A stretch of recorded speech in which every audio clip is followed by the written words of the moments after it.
بسم اللہ الرحمن الرحیم اللہم صلی علی محمد وعلی آل محمد وبارک وسلم تسلیما۔ امید ہے سب آپ خیر و خیریت سے ہوں گے۔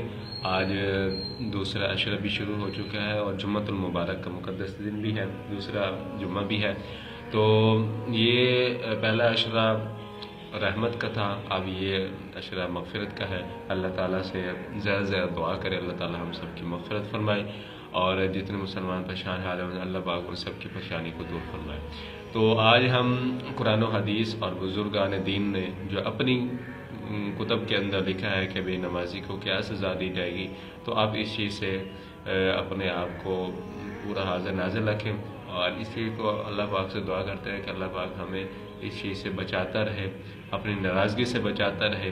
تو جب بچائیں گے اور اللہ پاک بچائے گا تو اس وقت ہمارا کامیابی بہت قریب ہوگی۔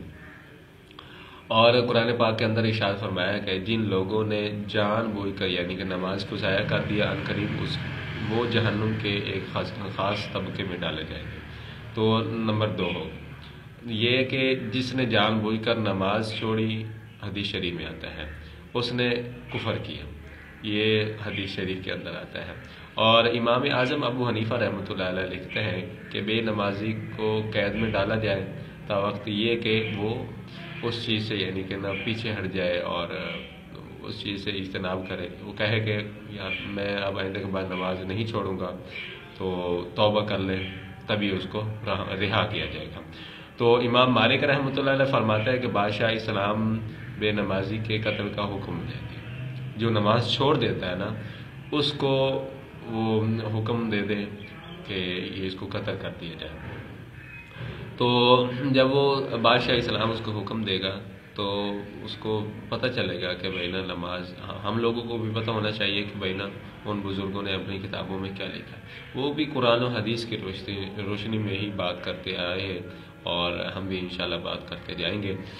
اور آگے امام شافعی رحمۃ اللہ علیہ نے لکھا ہے کہ بے نماز واجب القتل ہے، یعنی کہ جو نماز چھوڑ دیتا ہے وہ واجب القتل ہے، اس کو قتل کر دینا چاہیے، وہ امام شافعی رحمۃ اللہ فرماتے ہیں۔ تو آگے ایک اور امام احمد بن حنبل ہے رحمۃ اللہ تعالیٰ علیہ، انہوں نے لکھا ہے کہ جو بندہ نماز چھوڑ دیتا ہے وہ کفر میں شامل ہو، یعنی کہ وہ کافر ہو جاتا ہے۔ تو اس چیز سے بھی بچنا چاہیے، اور اللہ تبارک و تعالیٰ نے جو زندگی دی ہے اسے احسن طریقے سے لکھا ہے۔ آگے بھی 3-4 بزرگوں کے باتیں لکھی ہوئی ہیں۔ شیخ عبد القادر جیلانی رحمۃ اللہ نے لکھا ہے کہ بے نمازی مر جائے تو اس کی نہ نماز جنازہ پڑھائی جائے اور نہ ہی اس کو قبرستان، مسلمانوں کے قبرستان میں دفن کیا جائے۔ یہ شیخ عبد القادر جیلانی رحمۃ اللہ علیہ نے اپنی کتاب میں لکھا ہے۔ تو ایک اور بزرگ گزرے ہیں سلطان باہو رحمۃ اللہ علیہ، انہوں نے اپنی کتاب میں لکھا ہے کہ بے نمازی سے خنزیر بھی پناہ مانگتا ہے۔ دیکھیں کتنی ایک بے نمازی کے لیے اللہ تبارک و تعالیٰ کی طرف سے ناراضگی ہے کہ وہ خنزیر بھی اسے پناہ مانگتا ہے۔ تو گزارا اس چیز سے بہت بچے، نماز کو قائم کرے۔ آپ صلی اللہ علیہ وسلم نے جاتے ہوئے 2 باتیں ارشاد فرمائی تھی کہ نماز قائم کرنا، اللہ پاک کے ساتھ کسی کو شریک نہ ٹھہرانا، اسلام کی بات مکمل مان کر کے چلنا۔ اور آگے شیخ سعدی رحمۃ اللہ علیہ نے اپنی کتاب میں لکھا ہے کہ بے نمازی کو قرض نہیں دینا چاہیے، جو قرض خداوندی کا اہتمام نہیں کرتا، یعنی کہ جو نماز چھوڑ رہا ہے بے نمازی، تو وہ اللہ تعالیٰ کا حیا نہیں کرتا، وہ آپ کے قرض کا کیا حیا کرے گا، وہ لے کے بھگ جائے گا، کھا جائے گا۔